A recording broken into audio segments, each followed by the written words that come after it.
Tingginya angka putus sekolah para pelajar di wilayah perbatasan Atambua, Kabupaten Belu masih menjadi sebuah persoalan serius yang harus disikapi bersama pemerintah, para guru serta orang tua dan masyarakat tentunya. Bagaimana upaya pemerintah terus mendorong pemerataan pendidikan hingga wilayah pelosok, tetapi di sisi lain masih terdapat juga anak-anak usia sekolah tidak lagi mau bersekolah. Seperti yang terjadi pada Sekolah Menengah Pertama Negeri SMPN Sadi Atambua. Selepas ditinggal orang tua merantau, akhirnya sejumlah anak didik harus putus sekolah dan keberadaan anak-anak dari kebanyakan mereka hanya dititipkan di rumah sanak keluarga atau nenek dan opa mereka. RRI Atambua sempat ke lokasi sekolah untuk menemui Kepala Sekolah SMP Negeri Sadi Atambua, Bapak Alexander Sakabesin. Dirinya sebegitu antusias ingin menyampaikan keluh kesah anak yang harus putus sekolah di tengah jalan. Tercatat untuk tahun pembelajaran 2021-2022 lalu, cukup banyak siswa drop out putus sekolah, yakni sebanyak 8 orang siswa. Bahkan cukup miris terjadi sebulan lalu, 1 orang siswa yang notabene sudah masuk dalam daftar peserta ujian kelulusan tidak sampai ikut ujian, padahal hanya tunggu sepekan memilih jalan lain putus sekolah. Saya ungkapkan karena memang beberapa upaya saya sudah lakukan. Saya datangkan sebagiannya tidak datang, artinya menghilang sampai sekarang. Orangnya ada di sini berkeliaran. Nanti di usia 17, 18 itu dia sudah bisa sudah berkeluarga. Dan setelah berkeluarga ini pasti tetap tinggalkan kampung asal ini. Harus lebih ke Kalimantan, ke Malaysia, supaya mungkin setiap hari apalagi ada uangnya, dapat uang kerja. Tapi padahal kerjaan di sana bisa ikuti kebun juga, kerja kebun kelapa sawitnya orang. Ya, kalau kita di sini kan kita kerja kebun untuk kita pun kebun sendiri. Kalau di sana dia kerja orang pun kebun baru dibayar. Jadi dia merasa itu lebih berharga, lebih berarti. Nah, ini yang nasib anak-anak terlantar, Bapak. Saya titipnya sama oma, sama opa, sama tantemu, bapak kecilmu, mama kecilmu. Saya titip. Jadi faktor X ini faktornya agak kompleks, Bapak. Kalau Bapak punya saya ikuti, ternyata dia ini ada di lingkungan, saling mempengaruhi. Ya, di usia dia waktu itu dia usia ke 14 dan 15. Saya ikuti sampai di rumah beberapa kali itu. Oh, saya tidak mau lagi, Bapak. Biar kamu yang pergi sekolah saja, Pak. Suruh orang tuanya yang mau datang sekolah. Bisa saya bilang, kita kan yang begitu kan kita tidak bisa dengan cara yang keras, cara yang lain-lain lah. Paling bagaimana upaya kita untuk bisa tuluhkan hatinya untuk bisa kembali ke sekolah, bangku sekolah. 3 tingkat kelas ini jumlah siswanya hanya 125 orang. SMP Negeri Sadi. SMP 125 ini Bapak terus terang ini dalam perjalanan pasti ada juga yang mengundurkan diri. Tetap ada, setiap saat itu pasti ada. Faktornya yang tadi, faktor X-nya banyak. Agak kompleks. Lingkungan dominan, kemudian ekonomi juga ada di dalam, faktor ekonomi. Yang paling prihatin itu adalah dititipkan. Begitu dititipkan kepada keluarga dengan sendirinya, cepat atau lambat dia pasti putus. Orang tuanya paling banyaknya di daerah kita ini paling banyak di Malaysia. Upaya yang bisa dilakukan bagi mereka yang putus sekolah karena terkendala pembiayaan dialihkan mengikuti aktivitas belajar non-formal sehingga paling tidak bisa memperoleh ijazah paket. Pendengar, RRI Atambua sempat juga menyambangi kediaman salah satu orang tua murid di Dusun Beitere, Desa Umaklaran, Belu, Bapak Yohanes Mautiro yang notabene anaknya hanya sampai kelas 8 SMPN Sadi Atambua. Bapak 2 orang anak ini berkaca-kaca tidak bisa menyembunyikan kekecewaannya dikarenakan harus diperhadapkan persoalan anaknya tidak bersekolah lagi. Tapi anak ini mungkin pengaruh lingkungan, pengaruh apa yang dia sampai dia itu tidak mau sekolah ini, sampai saya sebagai orang tua saya mati-matian dia harus sekolah, tetapi dari anaknya tidak mau sama sekali. Itu pun sampai kepala sekolahnya dia itu berapa kali datang ajak bujuk dia, tapi dia mati-matian di sekolah. Dijawab di Pak bilang sekolah, sampai pagi dia mau ke sekolah, saya bangunkan dia tidak mau lagi. Ini yang dia putus sekolahnya SMP kelas 2 tahun lalu. Pengaruh lingkungan karena mungkin dengan teman-temannya mungkin bujuk dia, ajak dia mau bagaimana, jadi saya beliar karena dengan itu juga sampai dia ikut latihan organisasi, sampai dia bela diri ini, sampai saya bilang sudah kalau kau sampai tidak mau sekolah, kau mau ikut latihan bela diri saja, sudah stop, lebih ke keluar dari bela diri itu untuk fokus ke sekolah saja. Antonius Lakamali, salah satu tokoh masyarakat Desa Sadi, turut menyampaikan keprihatinan atas persoalan siswa drop out di wilayah desa setempat. Ia mengatakan persoalan yang ada sebenarnya dalam beberapa bulan terakhir sudah dibahas bersama para orang tua dan juga pihak sekolah, dan turut juga melibatkan pihak gereja agar seperti apa jalan keluar untuk mengembalikan anak-anak ini ke bangku pendidikan. Memang ada beberapa masalah yang mengganggu situasi ini sampai anak harus memberanikan diri untuk pilih sekolah dan bahkan sampai putus sekolah.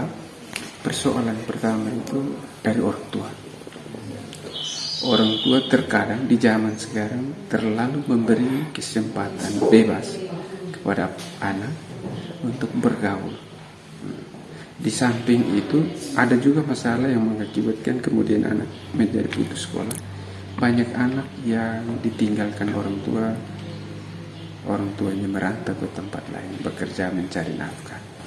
Tetapi tujuan orang tua mencari nafkah di tempat lain itu untuk menyekolahkan anak. Tetapi karena pola asuh orang tua memberikan tanggung jawab itu kepada anggota keluarga lain, seperti opa atau mama kecil atau kakak saudara lain, kemudian didikan anak ini tidak lagi sama persis dengan ketika tinggal bersama dengan orang tua, sehingga ini berdampak kepada kelalaian, malas ke sekolah.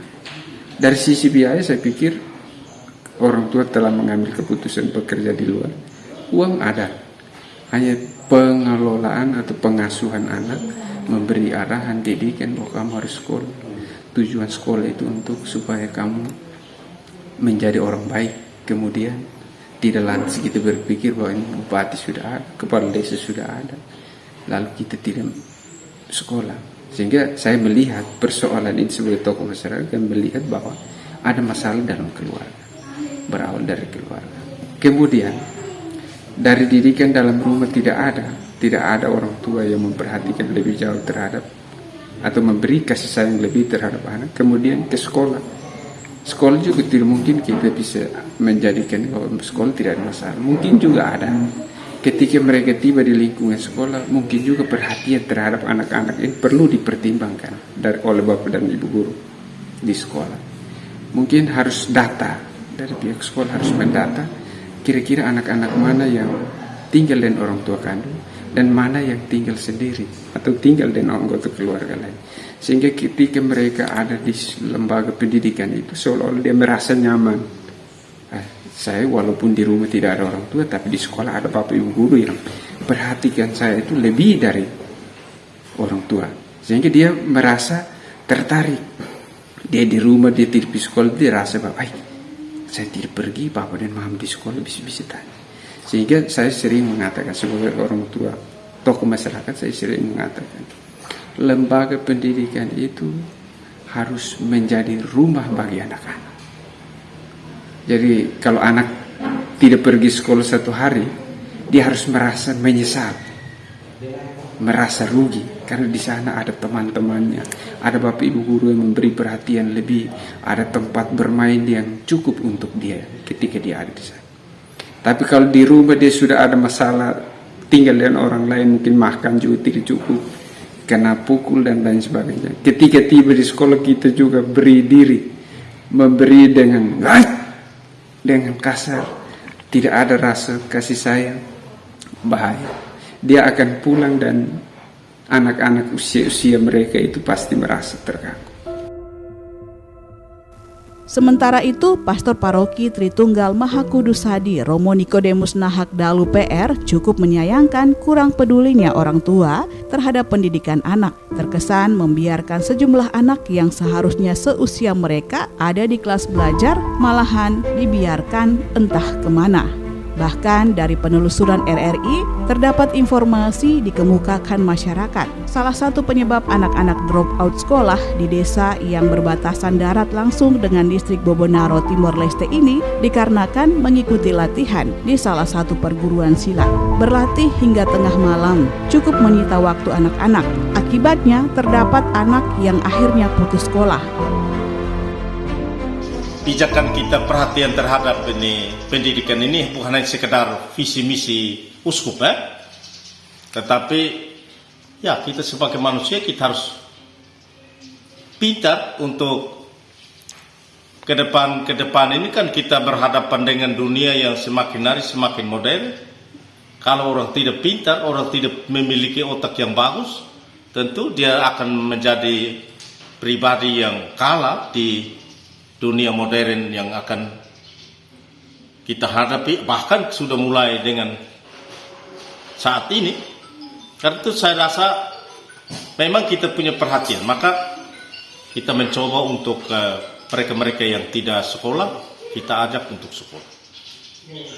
Prinsip kita adalah supaya orang menjadi pribadi yang mandiri, terutama dalam bidang pendidikan. Tahun ini kita mencoba untuk mendirikan 3 sekolah 1 kali di Sadi. SMP Negeri kelas jauh di Selore, SMK Pertanian dan Ternak di Fulon Mono, dan di sini kita buka sekolah tinggi pendidikan dan keguruan untuk PGSD dan PGPAK. Itu kita punya misi tertentu dalam kaitan dengan itu. Romo, seringkali kan menjadi faktor utama itu masalah ekonomi. Orang tua ini pergi merantau, tapi imbasnya anak-anak ini ditelantarkan, ada yang putus sekolah.